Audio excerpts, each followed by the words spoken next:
안녕하십니까. 오늘 이 시간에는 2021년도 군무원 출제되었던 필기시험에 대해서 여러분들하고 같이 총평 및 어떤 그 분석에 대해서 전문가적인 어떤 관점에서 문제 총평을 한번 해보도록 하겠습니다.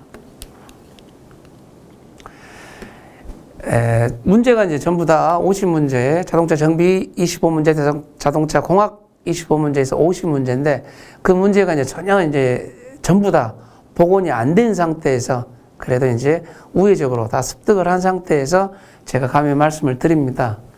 전체 총평에 대해서 잠깐 말씀드리면 전체적으로 엔진과 세시 전기 부분이 골고루 출제가 되었습니다. 출제되었다는 말은 제가 보는 관점에서는 아마 세 분의 교수님한테 20문제씩 문제를 아마 부탁했지 않았나 싶어요.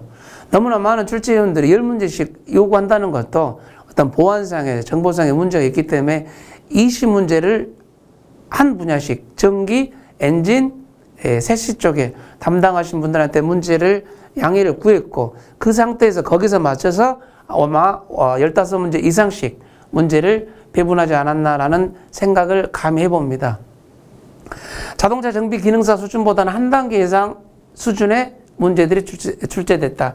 다시 말해서 자동차 정비 산업기사 이상의 어떤 문제들이 포괄적으로 나왔다라고 말씀을 드릴 수가 있습니다. 문제 유형은 관연도의 자동차 구조 원리 영역에서 크게 벗어나지 않았다. 그죠?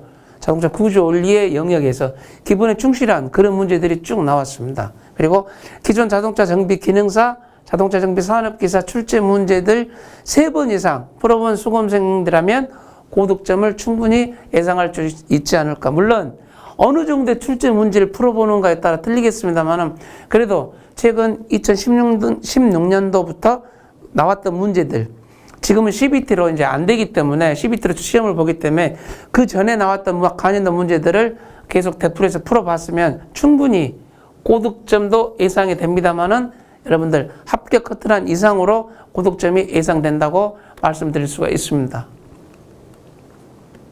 제가 이제 받아본 문제에서 전체적인 문제의 흐름을 보니까 자동차 기관은 대략 한 16문제 정도, 그리고 세시 부분이 약간 더 비중을 차지해서 한 19문제 정도, 대략 평균을 말씀드렸던 겁니다. 그리고 전기 문제도 15문제 정도. 그래서 세 종목, 자동차 공학, 자동차 정비 부분에 있어서 엔진 전기 세시가 3개가 분포가 거의 비슷하게 냈었다. 의도적으로 우리가 이제 자동차 구조 원리 운전직 시험을 보면은요, 엔진이 많이 출제가 되거나 세시 부분이 많이 출제되고 전기는 한두 문제, 10문제에서 그 정도 비중을 차지하고 있었었는데 이번 이 시험 문제는요, 전반적인 비중이 분포가 골고루 이렇게 편성이 됐었다는 거 제가 이제 확인을 했습니다.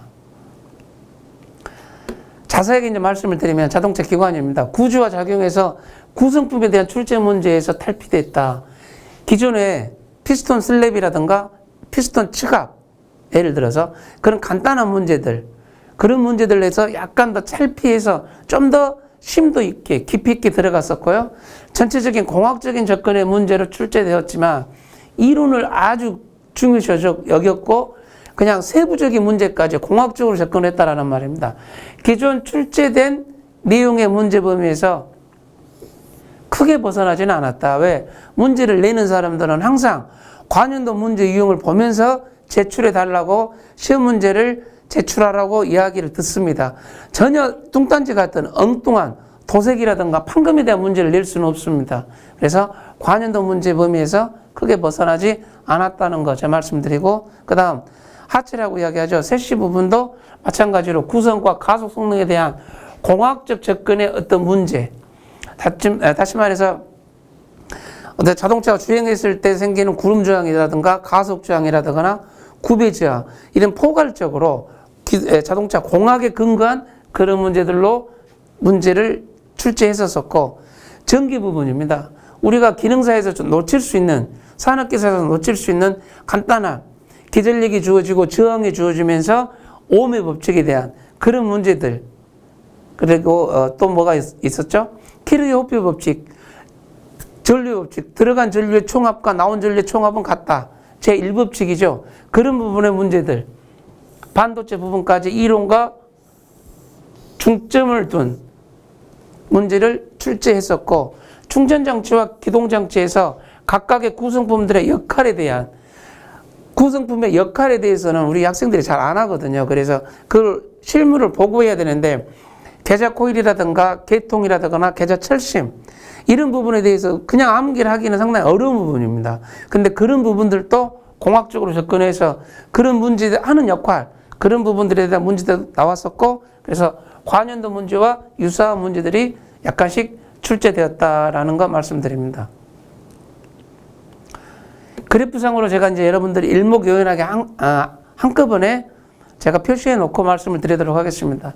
기관의 기초사항이라거나 기관 본체 구조와 작용은 이 색깔입니다. 25% 제일 많은 범위를 항상 차지하고 있습니다. 냉각장치하고 윤활장치는 약 한 12.5% 차지하고 있고요. 그리고 이제 가솔린 기관의 연료장치, 전자재 연료 분사장치가 그 나머지 비중을 25%를 차지하고 있습니다. 그리고 이제 배기가스, 흡배기가스나 배출가스, 환경, 그리고 디젤 엔진의 연소실과 연료 공급장치, 커먼레일 이런 부분들의 문제들이 나머지 비중을 차지하고 있습니다. 이렇게 해서 이제 자동차 기관의 문제가 배열이 됐었고 그 다음 자동차 전기 부분입니다.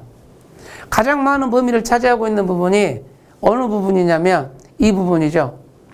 축전지나 시동장치, 점화장치, 충전장치 이런 부분들의 문제들이 가장 많이 차지하고 있었고 두 번째로 차지하고 있는 부분들이 전기, 기초이론이라든가 반도체 부분입니다. 그런 부분들이 두 번째 차지하고 있었습니다. 그리고 이제 등화장치, 에어컨이라든가 히터, 난방장치라든가 냉방장치, 친환경 자동차 이런 부분들의 문제들이 나머지 부분을 차지하고 있었는데 가장 중요한 게 의도적으로 전기 부분의 문제도 엔진과 대동소이하게 똑같이 차지하고 있었다 비중이 그 부분들을 여러분들이 알고 계셔야 될 것 같습니다.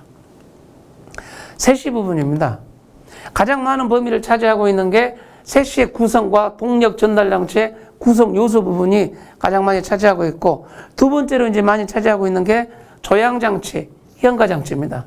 우리가 운전하는 사람 입장에서 조향장치와 차체 운전하고 있는 승차감을 관계되는 현가장치 부분 차지하고 있고 그 다음 문제들이 이제 에어백이라든가 첨단 안전장치 부분이 이 부분에서 이제 세 번째로 비중을 많이 차지하고 있습니다. 휠 얼라이먼트도 한두 문제, 캠버나 캐스터, 토잉, 킹핑 공사가 그런 부분에 대해서 한두 문제 나오고 그 다음 제동장치에 대해서도 문제가 출제가 되고 있습니다. 그래서 이렇게 해서 전반적인 이제 자동차 기관과 세시와 전기에 대한 피해를 여러분들이 분석을 했었습니다. 이상으로 2021년도 공무원 자동차 공학과 자동차 정비에 대한 총평과 분석을 여러분들하고 같이 말씀 나눴습니다. 수고하셨습니다.